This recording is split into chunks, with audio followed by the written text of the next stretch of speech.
Convidamos então o excelentíssimo senhor juiz Mauro Yuji Fukumoto, da primeira vara da Fazenda Pública de Campinas, para conduzir a palestra A Tutela Socioambiental depois de Mariana, o que mudou.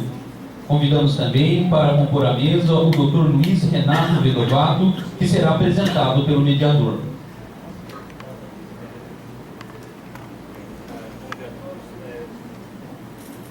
A palestra tem o tema A Tutela Socioambiental depois de Mariana, o que mudou. O palestrante Dr. Luiz Renato Vedovato, ele é doutor em Direito Internacional pela Faculdade de Direito da USP, professor doutor da Unicamp, com aulas na Faculdade de Ciências Aplicadas e no Instituto de Economia, é professor do Programa de Mestrado em Direito da Unimep, professor do curso de Direito da PUC Campinas, conselheiro da Aliança de Controle do Tabagismo e advogado. Bem, o fato que, a partir do qual será desenvolvida a palestra, como todos sabem, é considerado o maior desastre ambiental da história do Brasil. Teve início há pouco mais de um ano, no dia 5 de novembro de 2015, quando ocorreu o rompimento da barragem da empresa Samarco em Mariana, destruindo o distrito de Bento Rodrigues e atingindo várias outras localidades. E os rejeitos também atingiram mais de 40 cidades do leste de Minas Gerais e do Espírito Santo. E esse fato ensejou uma série de ações, tanto individuais, né, e também ação coletiva, ação penal. Teve denúncia recebida em novembro de 2016 contra 4 empresas e 22 pessoas físicas, né, uma peculiaridade da lei ambiental, a criminalização da pessoa jurídica. Ação essa que tramita perante a Justiça Federal. Bem, então, a respeito dessa questão, das questões referentes à proteção ambiental, judicial, extrajudicial, atual, o painel atual, então, sobre o que versa a palestra.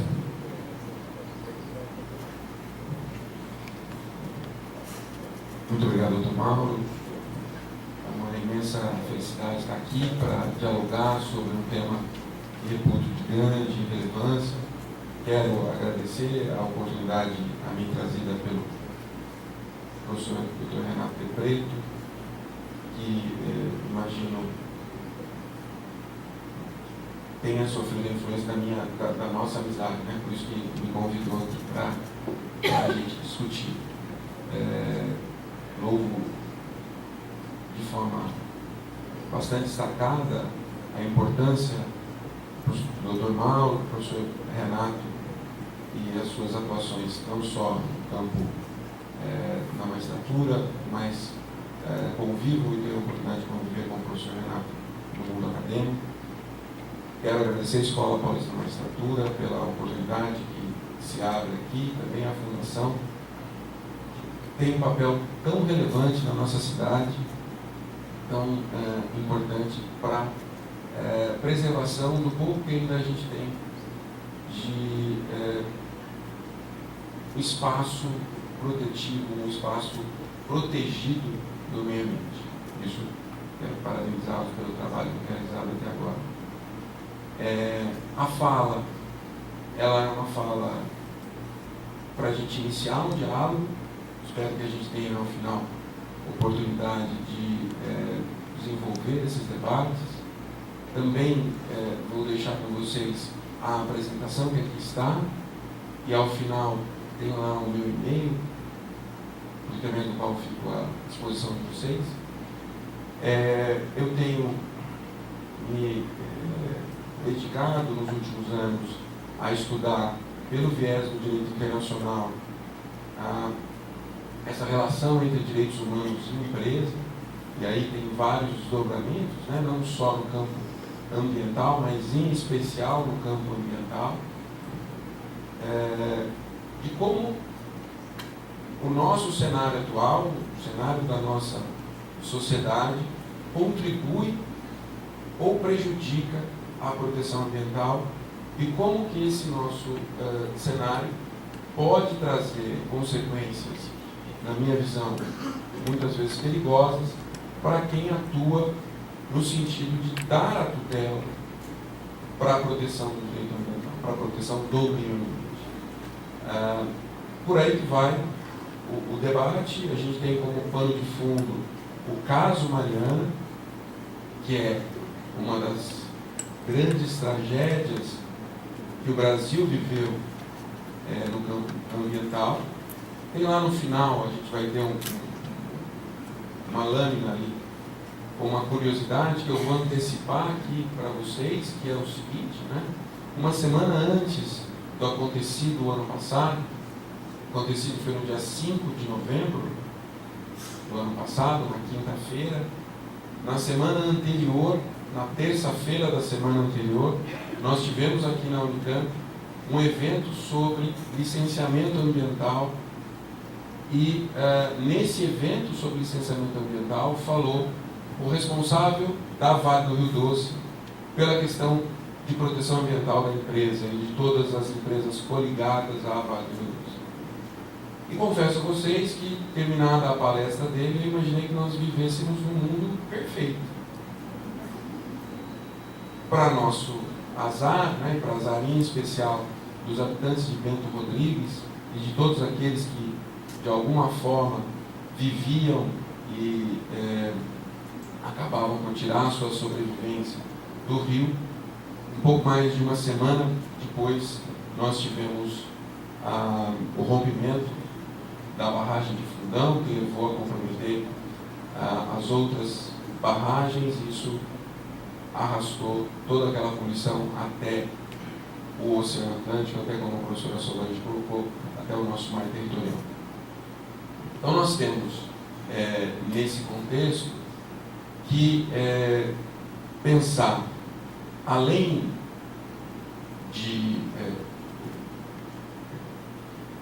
da questão da tutela socioambiental, é o papel dos direitos humanos diante da atuação da empresa. Aqui vale uma pequena fala. Quando nós começamos a construir o que hoje a gente chama de direitos humanos, nós tínhamos a concentração do poder na mão dos Estados, daqueles que naquele instante se organizavam. Então a ideia era proteger o indivíduo da ação abusiva do Estado. No entanto, a gente consegue perceber, em especial com os acontecidos e os movimentos do meio do século XX até agora, um esvaziamento gradual e bastante profundo nos últimos anos do poder do Estado. Há empresas hoje que têm um poder econômico no que toca à arrecadação, no que toca ao faturamento, muito maior que PIB de vários países do mundo. Então isso é algo a se levar em consideração. Isso não quer dizer que isso seja ruim ou que seja bom. É algo a ser considerado, né? A discussão de aplicação de direitos humanos às relações privadas entra nesse contexto também. Como que a gente vai fazer que a ideia de igualdade, que a ideia de liberdade de expressão, que a ideia de proteção individual partindo para garantir educação, saúde, segurança, também se encaixe nesse debate no setor privado. Esse é o nosso pano de fundo, além, lógico, do caso especial de Mariana. Essa é uma foto do dia seguinte, né, ao acontecido em Mariana. Lembrar que o que aconteceu em Mariana também se deu uma semana antes de uma outra grande tragédia, que foram os massacres do dia 13 de novembro lá em Paris. E a gente consegue, nesse sentido, perceber a complexidade do planeta em que a gente vive hoje.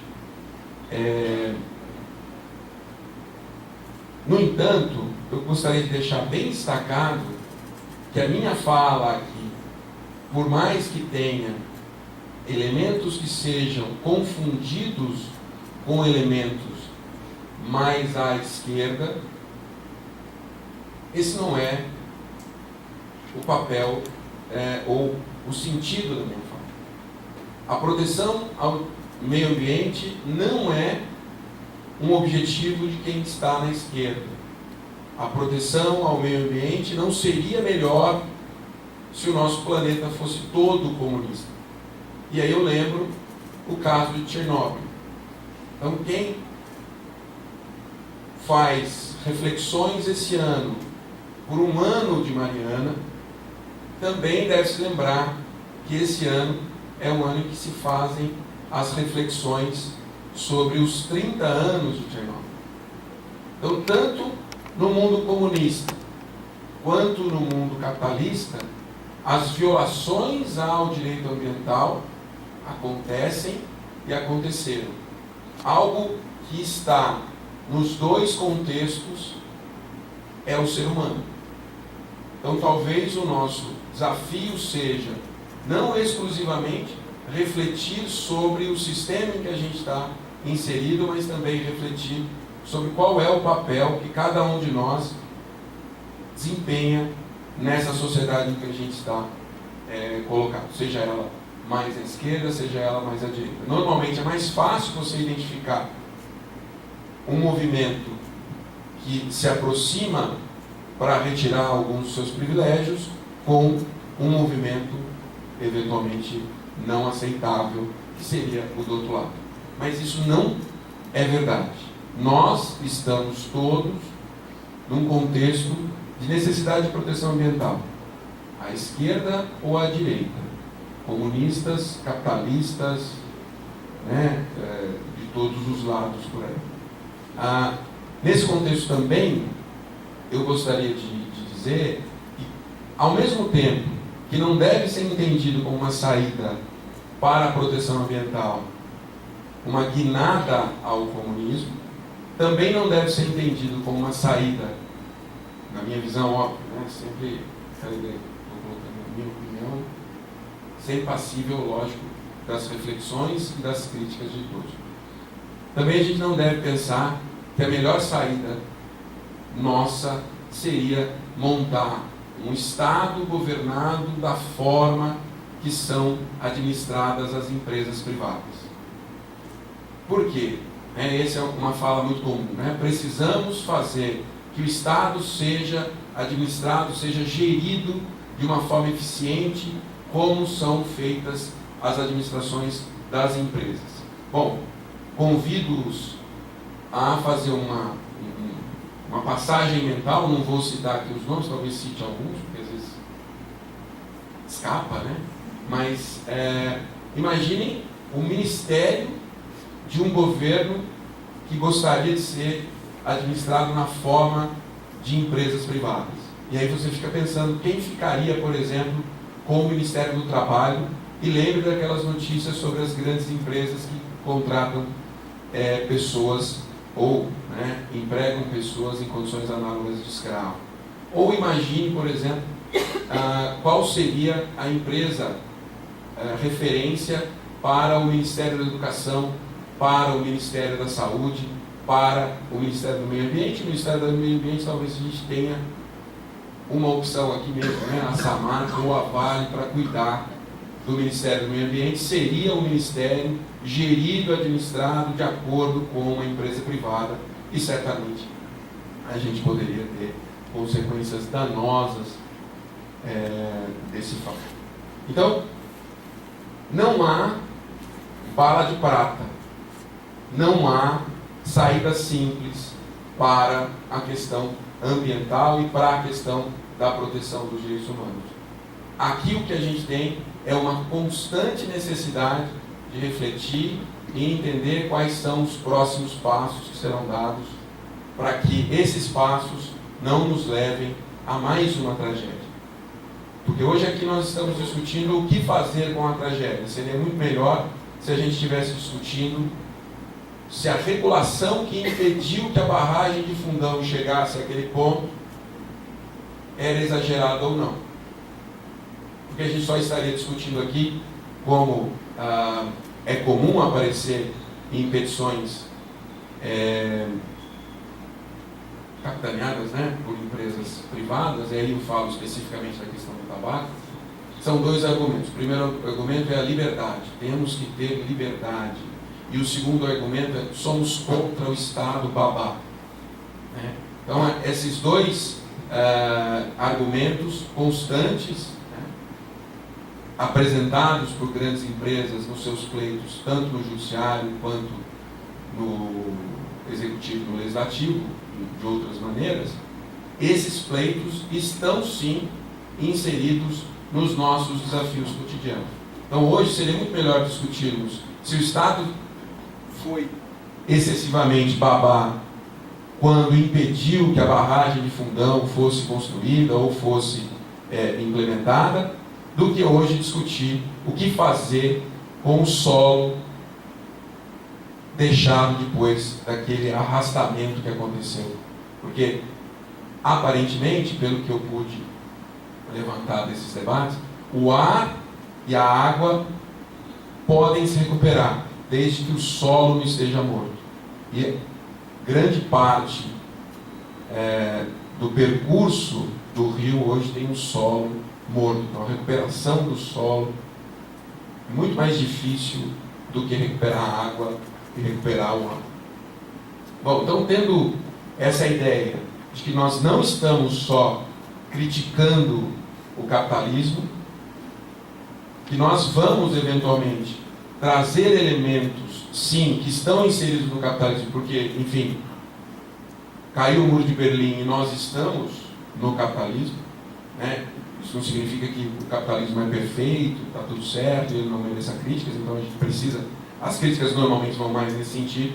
Isso não significa que se nós não estivéssemos no capitalismo, as críticas não existiriam, ou as consequências negativas não existiriam. Bom, e aqui a gente vai citar um autor norte-americano, né? Para aqueles que votam no Trump, ele é certamente o mais comunista dos americanos, né? Ele é professor de Stanford, ele escreveu um livro chamado Supercapitalismo, Robert Reich, e ele era o chefe da equipe do Bernie Sanders, na escolha do candidato do Partido Democrata. Né? O Robert Reich, ele faz uma fala muito interessante nesse livro, no capítulo 4 do Supercapitalismo, em que ele retrata um fato, que é uma entrevista que o pai do liberalismo, o Milton Friedman, fez no aeroporto de O'Hare. Né? Então, Milton Friedman estava no aeroporto de O'Hare em 1973 ou 1974 e foi entrevistado pelo Chicago Tribune falando o seguinte: professor, vem cá, né? Estamos aqui entre nós dois, o microfone, e o senhor fala que é neoliberal, né? Neoliberal, tudo bem, o Estado tem que desaparecer cada vez mais, tem que ficar só no essencial. Mas o que você vai fazer? Você está aqui para pegar um voo para o Chile. O que você vai fazer no Chile do Pinochet, que é uma ditadura? E o Friedman diz o seguinte: economia não tem nada a ver com democracia. Naquele momento, o Milton Friedman fez o destaque da criação de dois novos personagens que vivem dentro de nós: Dr. Jekyll e Mr. Hyde. O cidadão que está ligado à democracia e o consumidor que está ligado à economia. Porque é o seguinte, se nós falarmos aqui que para melhorar a vida dos campineiros daqui a 20 anos nós precisamos construir um metrô na cidade, e para construir o metrô na cidade talvez nós tenhamos que aumentar alguns tributos, talvez nós tenhamos que cortar vários projetos XYZ que atendem à população atual. Isso poderá ser complicado. Muita gente vai dizer o seguinte: não, mas se aumentar o tributo das pessoas, das empresas aqui de Campinas, as empresas vão se instalar em Hortolândia, vai acabar aqui, não vai ter arrecadação, e a hora que não tem arrecadação, a gente não vai ter emprego, não tem emprego, não tem como ir no shopping Iguatemi no final de semana, então não tem jeito. Então aqui, ó, veja que a luta entre o Dr. Jekyll e o Mr. Hyde dentro de você. Dentro de cada um de nós tem esse problema. O desafio é que desde 70 até hoje, desde a década de 70 até hoje, quem mais se fortaleceu nessa luta foi o lado do consumidor. Veja lá aquele desenho, né? O músculo do cidadão está cada vez mais atrofiado, enquanto que o músculo do consumidor está cada vez mais hipertrofiado. Porque, veja só, vou lá, compro um celular X não sei aonde, vem com defeito, eu na hora consigo ir lá e troco. O cara vai lá e troca, dá uma briga, faz uma cena, coloca no YouTube, faz alguma coisa, resolve. Jóia? Mas aí tem um buraco na sua rua. A dureza arranjar. Faltou merenda, uma dureza discutir. Na verdade, faltar merenda a gente nem discute mais, né? Porque está todo mundo no setor no ensino privado. A gente nem fica sabendo. A gente criou dois mundos tão bem alicerçados que, se até recentemente o buraco na rua era um problema, hoje não é mais, porque a gente vive com o condomínio fechado. Se até recentemente o problema da escola pública nos atingia, já não atinge mais porque a gente foi e contratou uma escola privada para trabalhar. Então percebam que cada vez mais a gente hipertrofia o mundo do consumidor e atrofia o mundo do cidadão, o mundo da convivência. Né? É muito estranho, hoje nem tanto, né? Mas até recentemente, até um ano e pouco atrás, o lugar em que havia maior possibilidade de encontrar pessoas era no shopping. Não era numa praça, não era na rua, não era no café da esquina. Eu ia falar o bar da esquina, mas esse horário eu não vou café. E aqui, o New York Times fez um estudo com todas as reportagens que saíram impressas nos Estados Unidos de 1900 a 2000 para ver a frequência das expressões, né, consumidor e cidadão. E a gente consegue perceber que a partir de meados da década de 60, final da década de 60, a gente já tem uma superação. O consumidor passa a ser mais citado que o cidadão. Então isso é relevante. Por que isso é relevante? Porque é o seguinte, nós tivemos um crescimento econômico muito grande recentemente. Minas Gerais teve um crescimento econômico muito grande recentemente. Muitas cidades de Minas Gerais dependem ou dependiam da arrecadação. São acho que 1,7 barragens por município em Minas Gerais, no levantamento que eu pude ter acesso recentemente. Ora, em que momento que a gente parou para pensar o seguinte, né? A gente precisa um pouco mais de segurança para fazer essa exploração do minério de ferro. A gente precisa um pouco mais de segurança para fazer essa intervenção no meio ambiente. Não, o que era importante era ter condições de comprar o automóvel em 72 parcelas. Se eu tivesse alguma restrição, e isso significasse uma diminuição da competitividade do Brasil no mercado internacional, o risco Brasil ia aumentar e a nota que o Brasil recebe dos órgãos internacionais ia cair. Pense o seguinte, a professora Solange fez uma brilhante palestra, a primeira palestra que abriu o seminário de hoje. Ela estava dizendo da dificuldade de aplicar tratado internacional internamente. E isso é uma verdade. Em especial se forem tratados internacionais de direitos humanos. Os tratados internacionais de direitos humanos não são entendidos como normas de jus cogens. As normas de jus cogens é aquela que você aplica independentemente da vontade do Estado. Então,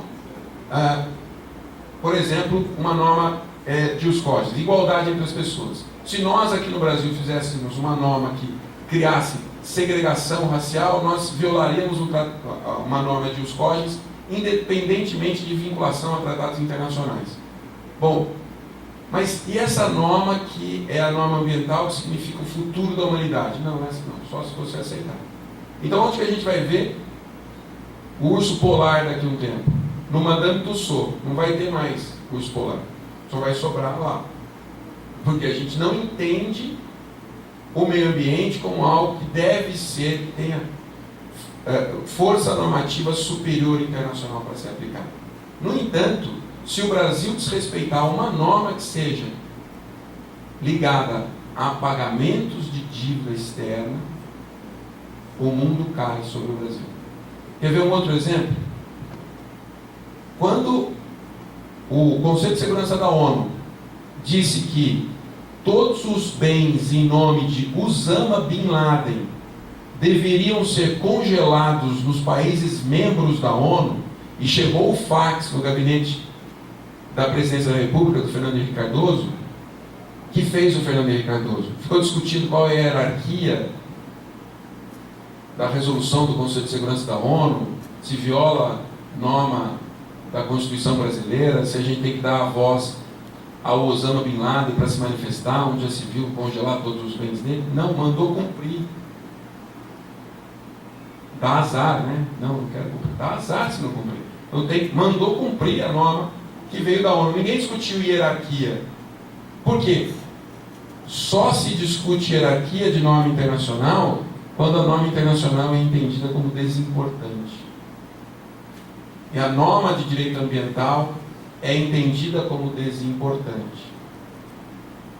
Né? Nós tivemos aí uma produção literária gigantesca falando sobre hierarquia de tratado internacional, se vale um, se vale outro. Eu mesmo fiz o meu mestrado nesse campo, contribuí para a degradação ambiental de algumas árvores para produzir a minha tese, minha dissertação. Mas o que vale isso? Nada. Se o Supremo Tribunal Federal falar assim, olha, bacana, joia, o tratado internacional vale mais que o direito interno, mas no caso de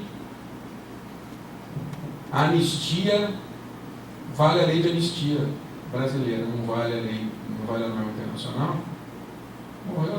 Mesmo que haja uma congregação entre todos os ministros, todos se abracem e cantem We Are the World lá no plenário do Supremo Tribunal Federal. Não adianta. Né? Vai haver aí um desafio muito grande, que é a aplicação do direito interno, do direito internacional, perdão, pela ótica do direito interno, ou seja, é o direito internacional nacional. E qual que é o problema de ser consumidor? Especialmente o fato de a gente esquecer que é cidadão. Especialmente o fato de que a gente precisa discutir em conjunto alguns elementos. Transporte. A discussão do transporte público é uma discussão, se não secundária, terciária. Né? Nós não discutimos como nós vamos nos deslocar, nós não discutimos como nós vamos pensar a saúde pública, pensar a educação, que não seja pelo viés consumista. E aí, nenhuma crítica a quem estuda direito do consumidor, imagino que seja. Imagino, eu sei da importância do ramo e sei de quanto isso é relevante para a construção do direito, mas isso não deve ser entendido como a única saída que a gente tem. E, na minha visão, a gente tem que fortalecer demais essa. Isso faz nascer ali como aquela imagem do campo em que nós temos um sujeito fazendo a coleta, né, a extração do petróleo, enquanto países que são fornecedores de petróleo, são produtores de petróleo, não têm água. Em 2014, por conta da questão do tabaco, a Organização Mundial da Saúde fez